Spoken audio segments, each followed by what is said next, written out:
As we get into some of the more intense parts of the channel strip, we should probably address de-essing. Okay. And that's a thing that can chew up a lot of your EQ sometimes, trying to get rid of the de-essing.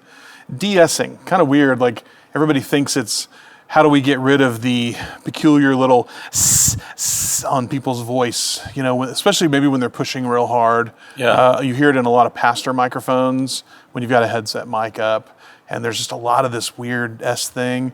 A lot of singers who might not have great, you know, lip control yet of how they're phrasing words and stuff.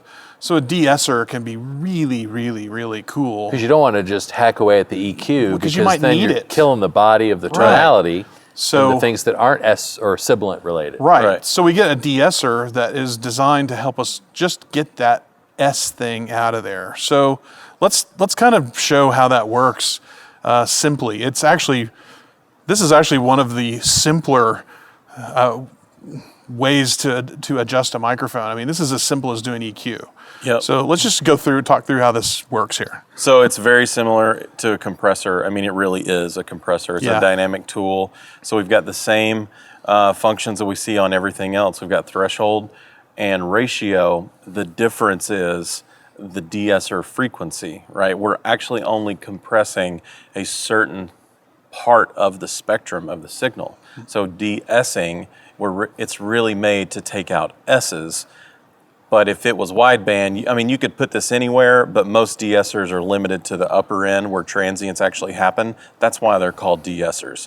So to recap, threshold is the point where this thing's gonna start working according to how much input signal is being driven into it. So we set that threshold, and then there's a ratio. We talked about that with compressors, limiters. Yep. If this one's set to about 5:1, so for 5 dB that cross the threshold, it's going to let 1 pass through of the frequency given. Now, most de-essers have 2 options here, a broad and a band specific. So broad would mean we're at 8K here, 8K and up. It's going to just take out everything. If you go to band split, it's going to take out, it's centered around 8K, and then some de-essers will actually let you widen or narrow that and get really, really surgical, or just around that section, and you can widen and narrow it just like an EQ. Cool. So to demonstrate it, so you went back to broadband, so this is going to be everything from where you have it set and up. It's going to be de-essing. Yeah, and here's our attenuation or our reduction. So as Jeff talks into the microphone, you should see only the frequencies above 8K in reduction. So if I don't say a lot of words with that letter in it, then you don't experience any gain reduction. But if I say a lot of words with S's, like she sells seashells by the seashore in the Seychelles with her sweetheart wearing a seersucker suit. Wow. Is this a Brady Bunch episode? It might be. Because Cindy had to work on this. Cindy had to work on this. But here's the thing. If you do too much of this, then you'll sound like Cindy Brady. That's right. Because you'll take out all the sibilants and you'll create a lisp.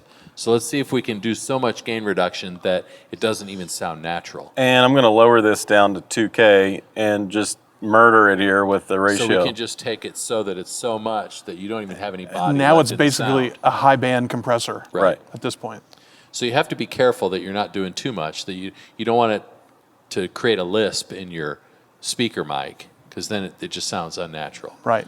But if you can get it to a point where it's just attacking the extra sizzly, sibilant parts of the tonality, it can really be a helpful tool. And you'll notice there's a big difference if I go... Wait, there we go. Do that again.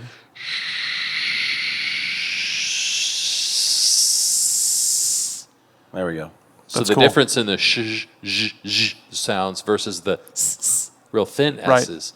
So depending on male, female vocal, or the, just the, some people have just different natural tendencies in the way that air passes across their lips. And I'll tell you, this is one of those where, we talked earlier in one of the other episodes about gating and how some of us probably went through a lot of life without knowing exactly how it works. De-essing, sometimes you can put a de-esser in there and you think you've set it, well, it's an S, and I set that to 12K, and I don't see it doing anything, I don't hear it. most times a person that's got an S sound coming out, it's not specific to one frequency. Right. That's why I like doing it from the frequency up, where it's a shelf, because it can cover all kinds of stuff. When someone has a shh thing happening, that is all kinds of frequencies in that.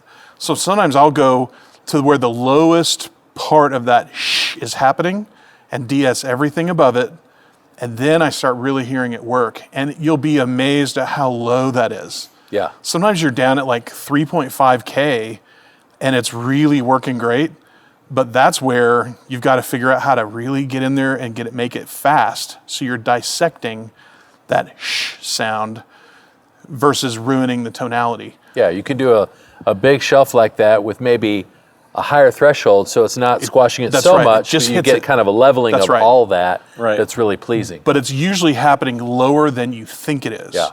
So that's something where sometimes these can be deceiving, where you think de-ess and you always go, oh, that's stuff that's really up high. Yeah. And sometimes, we've talked about this in some of our live events, we'll go down super low just to clean up a vocal mic, like down to like 1K or something. And I do that all the time. That's getting into like the de-effing territory. It will totally de-eff your mix if you've got a mix that's effed. I'm just saying, it's a pretty cool trick. So